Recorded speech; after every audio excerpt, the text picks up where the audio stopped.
이번 영상에서는 제가 올려드린 여러 관계대명사 관련 영상 내용을 통합하면서 새로운 감각들을 몇 개 덧붙이려고 합니다. 이 새로운 시각들을 통해서 관계대명사를 조금 더 편안하게 이해하고 사용하실 수 있을 겁니다. 영어 문장이 이렇게 기둥을 만들면서 흘러간다고 합시다.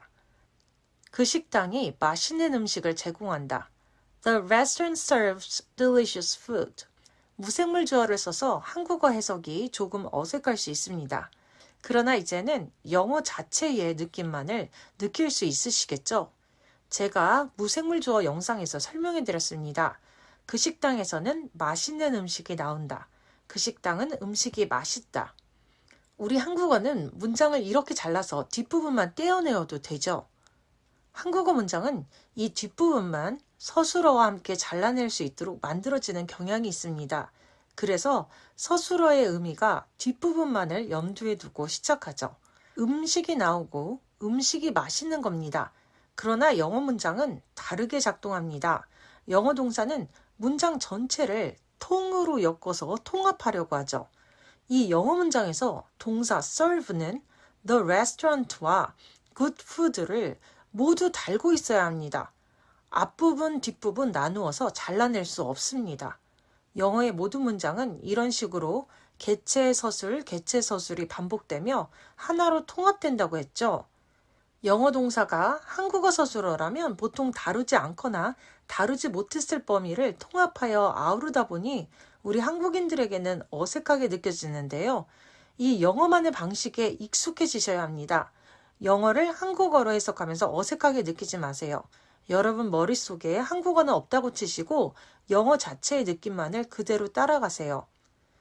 특히 그 식당은 음식이 맛있다 에서 쓰인 한국어 문장 구조는 코끼리는 코가 크다나 나는 다리가 부러졌다 등의 문장에서 쓰였던 구조인데요. 모두 보시면 전체인 식당과 부분인 음식, 전체인 코끼리와 부분인 코, 전체인 나와 부분인 다리가 연결되어 있죠. 이 구조도 여러 영상에서 보여드린 적이 있습니다. 영어에는 한국어에 이런 독특한 문장 구조가 없습니다. 그래서 영어를 볼 때는 한국어식 사고를 배제한 채 영어식으로 개체서술의 통으로 생각하셔야 편안해집니다. 복잡한 한국어식 사고에 걸려 뒤엉키지 마시라고 이렇게 한국어식 사고와 영어식 사고의 차이점을 잠깐 짚고 넘어갑니다.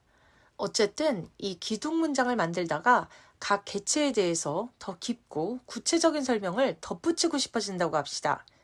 이때 개체에서 가지를 뽑아내어 붙여주면 되는데요. 이 개체에 대한 설명을 덧붙인다는 신호를 관계대명사로 하죠. The restaurant, 그 식당이 which, 어떤 거냐면 opened last week, 지난주에 연 건데 이런 식으로 가지를 덧붙입니다. 가지를 모두 덧붙이고 나면 다시 기둥으로 돌아와서 기둥을 세워나갑니다. serves delicious food, 맛있는 음식을 제공한다.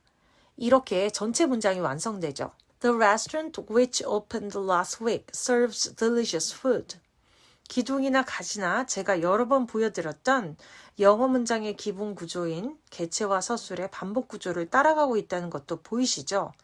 개체 서술 구조에서 앞 개체인 주어는 동그라미, 서술은 밑줄, 뒷개체인 목적어는 세모로 표시해 보겠습니다. 이때 which가 없다면 어떨까요? The restaurant opened last week 기라는 하나의 기둥이 나오죠? 가지가 문장의 핵심 내용인 기둥인 것처럼 되어버립니다. 우리의 의도는 가지였는데 기둥이 되어버리니 큰 혼란이 초래됩니다. 그래서 이 which는 꼭 있어야 합니다. 가지가 시작된다는 신호로서 꼭 있어야 하죠. 이 which는 기둥과 가지를 구분하니까요. 이번에는 가지를 다른 방식으로 만들어 봅시다. The restaurant 이번에는 가지가 the restaurant가 아니라 멀리 떨어진 위에서 시작합니다. 아까 the restaurant에서 가지가 시작했을 때는 기둥이 아니라 가지라는 것을 알려주기 위한 신호로 관계대명사 which가 꼭 필요했었는데요. 이 경우에는 가지인 관계대명사절이 시작하는 부분이 기둥이 아니라 기둥에서 멀리 떨어진 위입니다. 기둥을 계속 만들어 나가지 않고 갑자기 다른 곳으로 멀리 떨어져 나가는 것이 느껴지시죠? 여러분도 영어권 원어민처럼 위부터 기둥이 아니라 가지라는 걸 감각으로 알 수 있는 겁니다. 그래서 굳이 관계대명사 which로 관계대명사절 가지가 붙을 것이라는 신호를 주지 않아도 됩니다. 이 경우에는 which를 쓰지 않아도 되는 거죠. 계속해서 가지를 이어볼게요. The restaurant we visited. 여기서 중요한 것은 we visited 가지와 기둥의 the restaurant가 문장 순서 그대로 이어져야 한다는 겁니다. 역시 주어는 동그라미, 서술은 밑줄, 목적어는 세모로 표시해서 나타내 볼게요. We visited the restaurant. 이 관계대명사절 가지 안에서 볼 때 the restaurant는 목적어지만 문장의 중심토대인 기둥 안에서는 주어가 되어 전체 문장을 이끕니다. 기둥의 나머지 부분을 이어보겠습니다. serves delicious food. 이렇게 전체 문장이 완성되었습니다. The restaurant we visited serves delicious food. 이렇게 여러분들은 복잡한 문법 용어를 최소화하여 목적격 관계대명사를 굳이 쓰지 않게 되는 원리를 감각으로 느끼셨습니다. 이번에는 이런 문장을 만들어 봅시다. 내가 말했던 식당은 음식이 맛있다. The restaurant 기둥에 또 가지를 붙일 텐데요. 이 문장도 역시 가지가 기둥과 동일하게 the restaurant에서 뻗어나오는 게 아니라 멀리 있는 new에서 뻗어나오니 굳이 관계대명사 which를 넣어서 여기서부터 관계대명사절 가지다 라는 신호를 줄 필요가 없습니다. 여러분도 그냥 느껴지시죠? which는 쓰든 안 쓰든 you부터 가지라는 게 확연하게 드러납니다. 관계대명사절 가지와 기둥을 계속해서 이어볼까요? The restaurant you talked. 여기까지 보면 네가 말했던 식당이라는 의미가 완성된 것처럼 보이는데요. 그런가요? 지금 가지가 기둥에 연결되지 않은 거 보이시죠? 우리 한국인들은 이렇게만 하면 가지가 기둥에 붙을 줄로 압니다.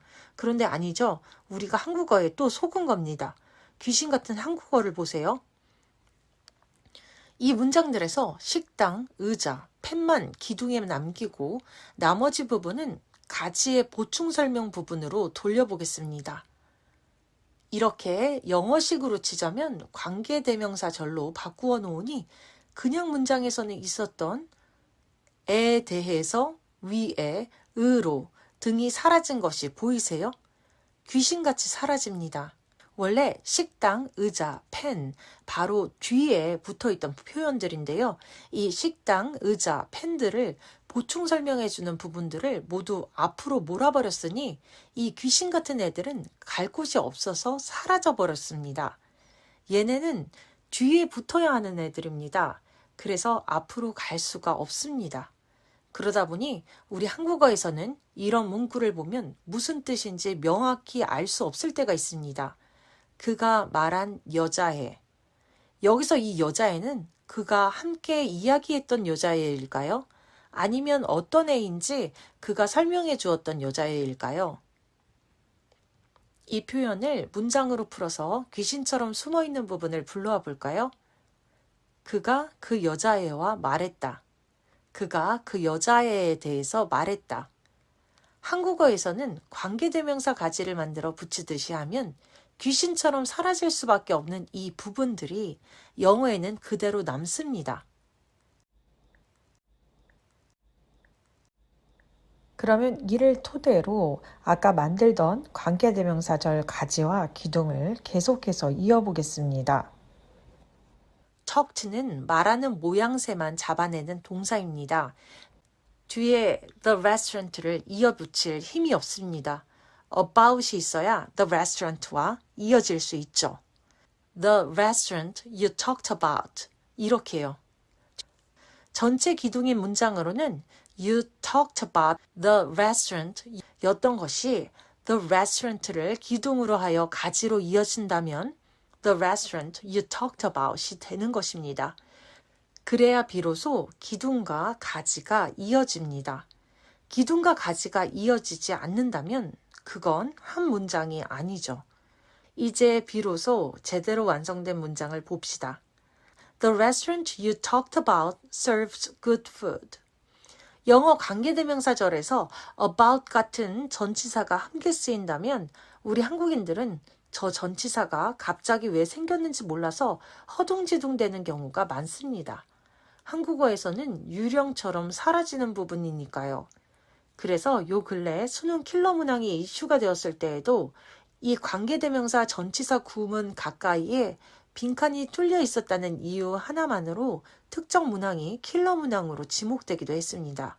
그러나 중학교 때부터 제대로 배워두면 수능을 치르는 동안 또는 성인이 되어서까지 고통받을 필요가 전혀 없는 구문입니다.